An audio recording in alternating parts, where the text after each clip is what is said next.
Conoscere Girgenti. L'iniziativa attraverso la quale sono state coinvolte le scuole medie degli istituti Agrigento Centro, Fontanelle, Anna Franca e Rita Levi Montalcini per approfondire la conoscenza della storia di Agrigento è giunta al termine attraverso una cerimonia di premiazione all'Accademia di Belle Arti Michelangelo di Agrigento.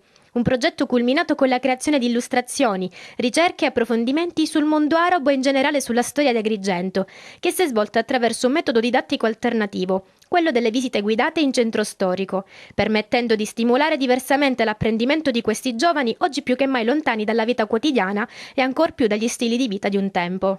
Quando tu pensi di fare un progetto non sai mai come finisce, se il progetto va a buon fine. Noi pensiamo di aver raggiunto ogni obiettivo.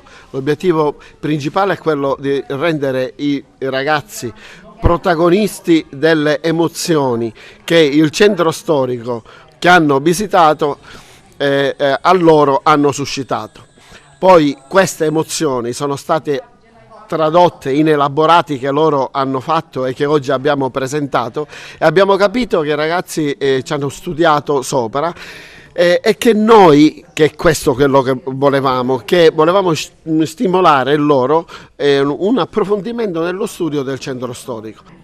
Ho visto in tutti questi incontri e durante le visite che davvero l'entusiasmo nei ragazzi è stato straordinario, perché hanno avuto la possibilità di conoscere una storia per loro spesso completamente ignota e hanno avuto la possibilità di entrare in cortili della nostra città di cui non conoscevano praticamente nulla.